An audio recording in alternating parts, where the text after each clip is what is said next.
Mesdames, Messieurs, bienvenue sur TVC9 et TV Témis. Voici vos actualités régionales. D'abord, les policiers de la Sûreté du Québec ont mené le 19 juin une importante opération. C'est en matière de trafic de stupéfiants. Ça s'est passé à Val-d'Or. On sait que ça bouge de ce côté-là, permettant la saisie d'une importante quantité de drogue, d'armes à feu et de biens liés aux activités criminelles. Ça n'a pas de lien du tout avec les feux, sinon les enquêteurs nous en auraient appris les moindres détails. L'équipe des enquêtes, d'ailleurs, sur les crimes majeurs de Val-d'Or, assistée par les policiers de la MRC de la Vallée de l'Or, qui a effectué des perquisitions dans une résidence et un garage. C'est sur le chemin Bécarrière. L'enquête avait été amorcée après des informations qui ont été transmises par le public. L'opération a conduit à l'arrestation d'un homme de 47 ans et d'une femme de 41 ans. Les deux suspects ont été détenus en vue de leur comparution pour diverses infractions, notamment en matière de stupéfiants et d'armes à feu. On n'a pas leur identité parce qu'ils n'ont pas encore comparu. Les policiers, on vous le rappelle, ont quand même saisi plus de 800 grammes de cocaïne, 250 grammes de cannabis, 22 000 comprimés de méthamphétamine, plus de 2600 cigarettes de contrebande, 2 armes longues, une arme de poing, ainsi que du matériel qui sert au trafic de stupéfiants et à la préparation du matériel. Une propriété et un véhicule ont également été confisqués. C'est des biens infractionnels. La Sûreté du Québec qui rappelle que toute information concernant le trafic ou la production de drogue, vous pouvez la transmettre de façon confidentielle à la centrale de l'information criminelle. Le numéro de téléphone, on vous le rappelle, 1-800-659-42-64. Et perquisition à Témiscamingue maintenant. Armes, drogues et objets volés ont été saisis. Une importante perquisition. Celle-là, le 18 juin, à Témiscamingue, on vous le dit, qui a permis aux policiers du poste auxiliaire de la MRC de Témiscamingue de saisir des armes, des stupéfiants présumés et du matériel relié au recel. L'opération, réalisée dans une résidence de la 2e avenue avec la collaboration des enquêteurs, a également conduit à l'arrestation d'un homme dans la vingtaine. Remis en liberté par la suite, il pourrait faire face à des accusations de recel ainsi qu'à d'autres infractions. Sa comparution, c'est prévu à une date ultérieure, donc on ne peut dévoiler l'identité pour ceux qui se posent la question. Au cours de la perquisition, les policiers ont notamment saisi un casque de scooter qui avait été volé, une arme prohibée, des munitions, du matériel pour la consommation et le trafic de stupéfiants et des substances qui s'apparentent à de la cocaïne et au GHB. La Sûreté du Québec rappelle que toute information qui concerne le recel, le trafic ou la production de stupéfiants est transmise de façon confidentielle. Vous appelez là aussi la centrale de l'information criminelle au 1-800-659-42-64. Vous allez bientôt savoir le numéro par cœur, je pense. Et surveillez votre route. Des travaux de forage vont entraîner une circulation en alternance sur la 101, la route 101 à Duhamel-Ouest. Ça se passe d'ici le 3 juillet entre 7h le matin et 17h30. Le ministère des Transports et de la Mobilité durable qui indique qu'une voie sur 2 est fermée. C'est sur environ 205 mètres à quelques 485 mètres au nord de l'intersection de la route Lefort. La circulation est dirigée par des signaleurs et des barrières de contrôle. Prudence à votre approche. Certaines périodes pourraient toutefois être exemptes d'entraves lorsque les travaux sont réalisés en dehors de la chaussée. Le ministère rappelle que les travaux pourraient être reportés, prolongés ou annulés là, si jamais le beau temps ne sévit pas ou s'il ne fait pas beau, voilà, où il y a des contraintes opérationnelles. Les usagers sont invités à consulter Québec 511 avant de prendre la route pour connaître les plus récentes mises à jour. Et parlons d'agriculture parce que c'est l'année internationale des agricultrices et leur contribution au développement du Témiscamingue est à l'honneur alors qu'on lance bientôt la saison culturelle de la Maison du Frère Moffett. C'est le 9 juillet. L'événement s'inscrit dans l'année internationale des agricultrices et propose une programmation axée sur l'histoire, les droits des femmes en agriculture et le droit des femmes en agriculture et la réalité du milieu rural.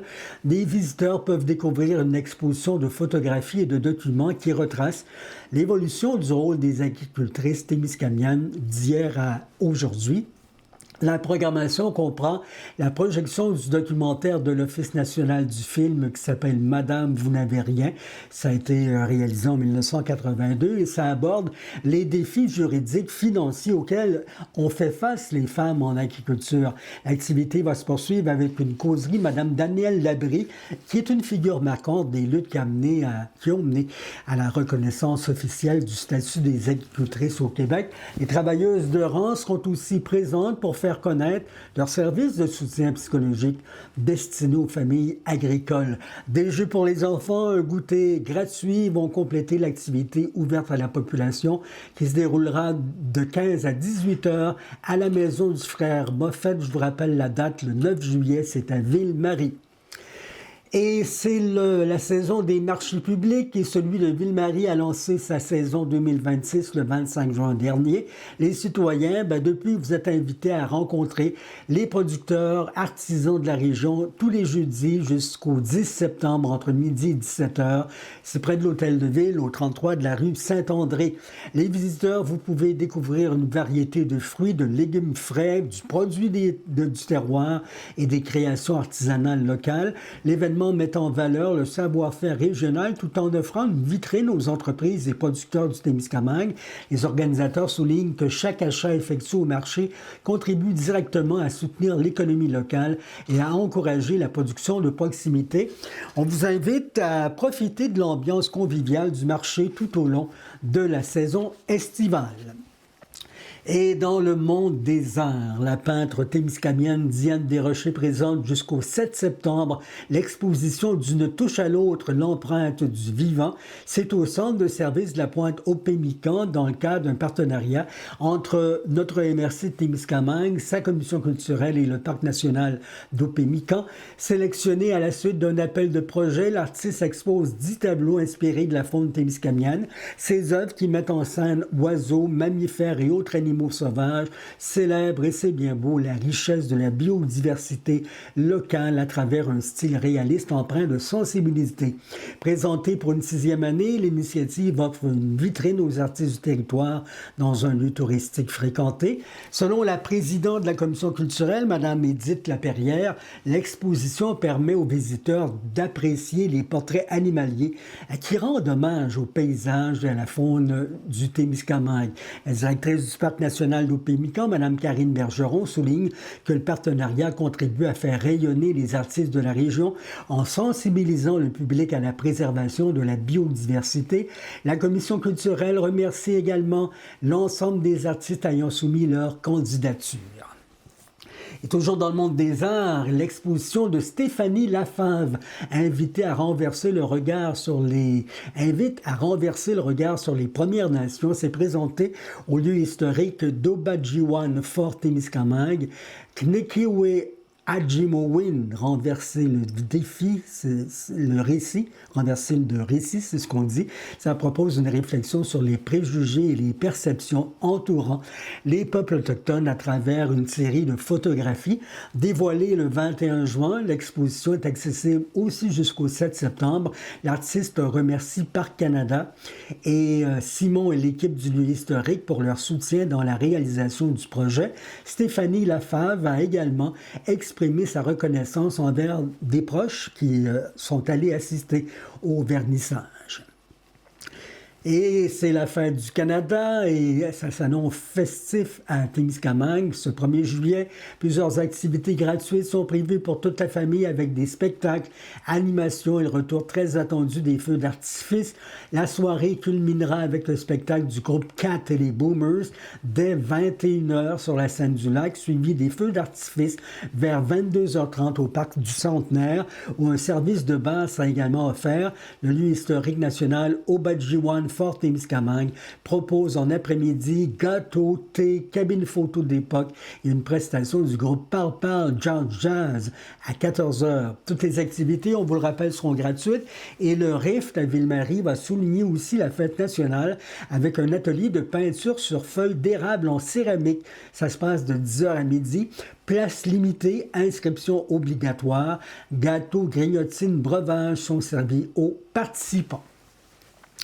Et on a découvert ensemble le nouveau logo de Saint-Bruno-de-Guigue la semaine dernière, au grand plaisir des Guizous réunis au domaine Green pour la Saint-Jean-Baptiste. Vous vous questionnez, vous aussi, hein, je vous entends, pourquoi appelle-t-on ainsi les Guigois et Guigoises? C'est quoi un Guizou? Demandez aux citoyens de Saint-Bruno-de-Guigue, ils sont bien fiers d'en parler, ou regardez cette vidéo qui a été produite par la municipalité.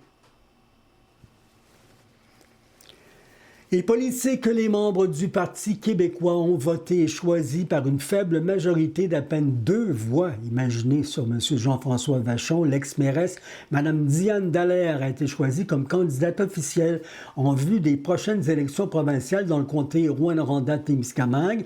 L'investiture a eu lieu samedi dernier, le 27, dans le Témiscamingue, et dimanche, le 28, à Rouyn-Noranda. Les prochaines élections générales provinciales, c'est prévu le 5 octobre 2026. Au Québec. Et politique fédérale avec le Bloc québécois, le député d'Abitibi-Témiscamingue, Sébastien Lemire, affirme avoir obtenu bien des avancées pour la région malgré l'élection d'un gouvernement libéral majoritaire. Il ne l'était pas à l'époque, mais il l'est devenu. Il soutient, M. Lemire, avoir influencé différentes politiques fédérales en agriculture, en défense, dans les dossiers autochtones et en faveur des médias régionaux.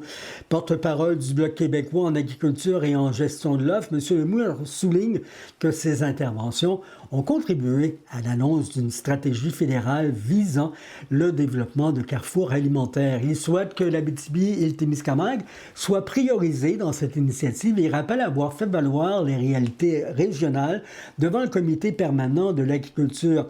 Le député cite également la confirmation de la venue d'un centre de recrutement des Forces armées canadiennes dans la région, ainsi que des avancées dans les négociations entre le gouvernement fédéral et les communautés de Wolf Lake, Long Point First Nation et Témiscamingue First Nation.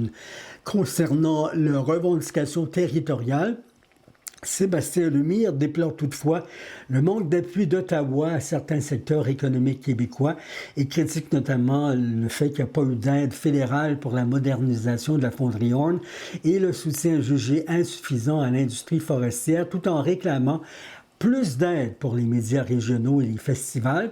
Au comité permanent des comptes publics, le député Lemire dit aussi avoir contribué à mettre en lumière les importants dépassements de coûts des contrats informatiques du gouvernement fédéral. Sébastien réclame la tenue d'une enquête publique indépendante sur la gestion de ces projets. Il y a eu bien des investissements au cours des derniers mois dans notre région. Investissement Québec a soutenu des projets totalisant plus de 237 millions de dollars au cours de l'exercice 2025-2026 en Abitibi et au Témis, à près de 71 millions de dollars d'investissement en financement répartis dans 59 interventions. Investissements qui auraient contribué au développement et à la croissance des petites et moyennes entreprises d'ici, dans un contexte économique marqué par l'incertitude.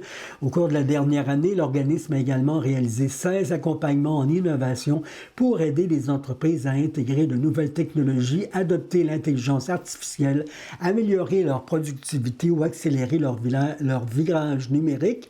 Par ailleurs, 49 accompagnements à l'exportation ont été menés pour soutenir les entreprises dans leur démarche à l'extérieur du Québec, générant plus de 4 millions de dollars en vente hors Québec. Investissement Québec qui souligne aussi la présence de ses équipes sur le terrain pour permettre de soutenir les entrepreneurs dans leurs projets de croissance tout en favorisant la création de richesses et d'emplois dans les régions. À l'échelle québécoise, la Société d'État a appuyé 2100 entreprises dans des projets totalisant 18 milliards de dollars et réalisé près de 6000 interventions d'accompagnement au cours de l'année. Et allons à Rouyn-Noranda, alors que la qualité d'air s'est invitée au grand rassemblement du 100e de Rouyn-Noranda, où il y avait des milliers de personnes et de nombreux chanteurs régionaux. La qualité de l'air s'est invitée aux célébrations de ce grand rassemblement familial du 100e de Rouyn-Noranda le 27 juin, alors qu'un groupe de citoyens, 109 exactement, a tenu une manifestation avant la cérémonie d'ouverture, réunie à quelques mètres du grand chapiteau, les militants portaient des masques à gaz et se sont rassemblés devant les chiffres géants qui forment le nombre 100 afin de réclamer une ville moins touchée par la pollution atmosphérique. On fête le 100e et on l'aime aussi, notre ville. C'est pour ça, on s'est dit qu'il luttait pour la qualité de l'air. La ville n'appartient pas à une industrie, mais à tous les gens qui la gardent vivante. C'est ce qu'a déclaré Isabelle Fortin-Rondeau de l'organisation Mères au front à l'aide d'un porte-voix.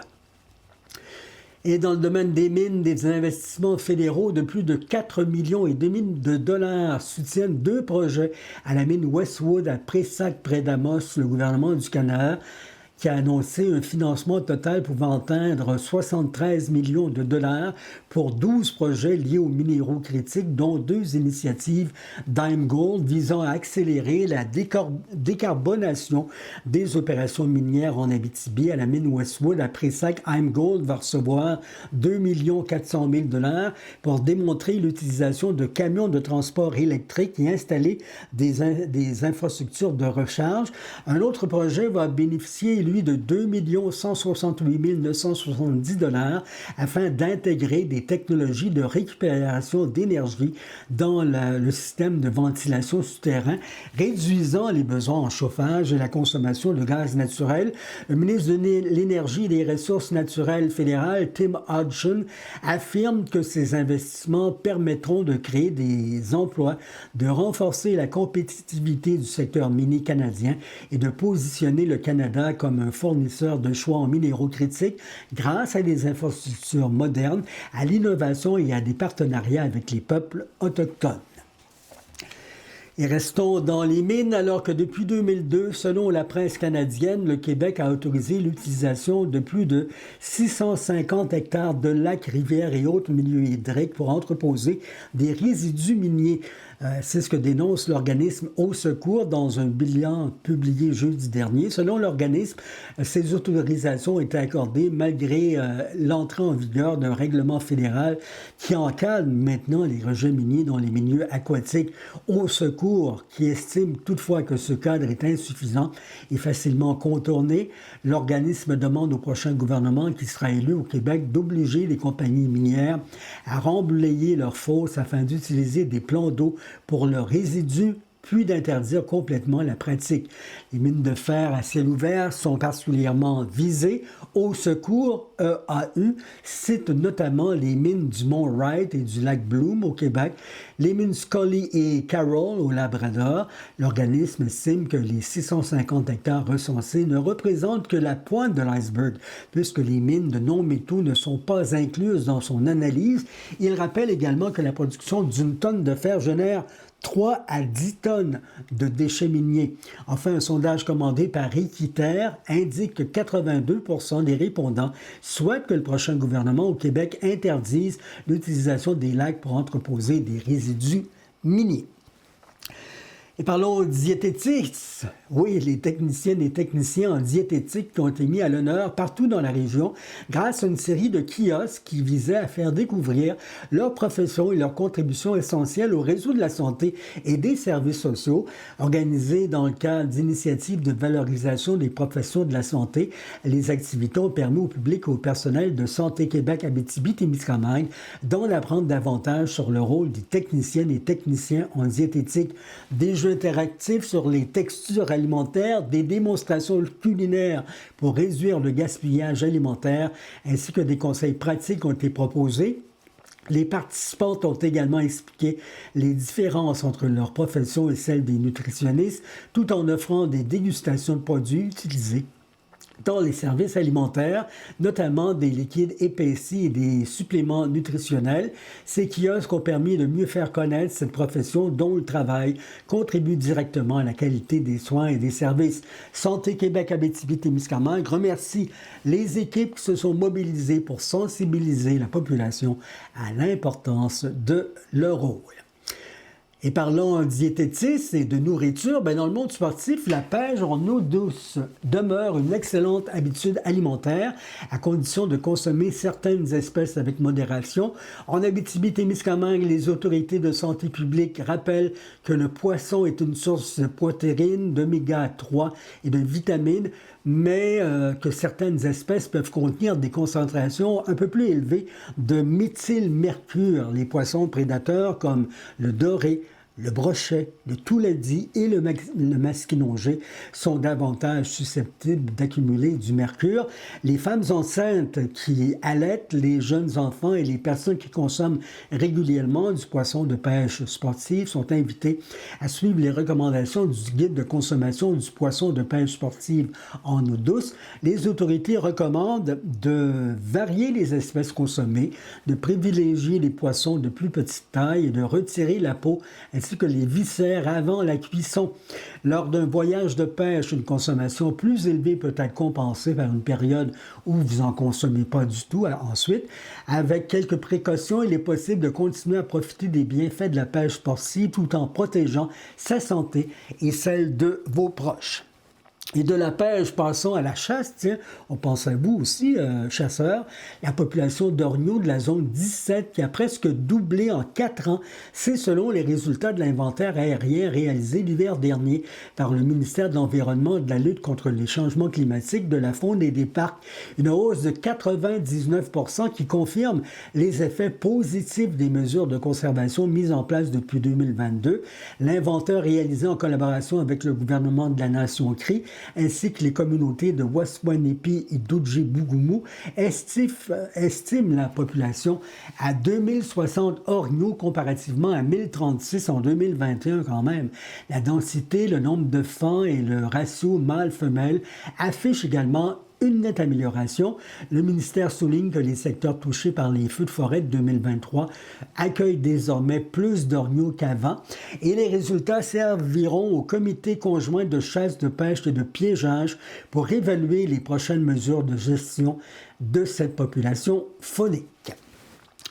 Et en sport motorisé, la randonnée de VTT de Rémigny est de retour le 4 juillet pour une 5e édition. Les amateurs de VTT 4 roues côte à côte sont invités à profiter d'une journée en pleine nature alors que les prévisions annoncent une météo somme toute favorable. Les inscriptions débuteront à 10h le matin au Centre récréatif de Rémigny et les participants devront être de retour avant 18h. Il y aura des prix de participation remis au cours de l'événement et il sera aussi possible de se procurer des mains de poker sans prendre part à la randonnée. La journée se poursuivra avec un souper méchoui servi à 18h30 au coût de 30$.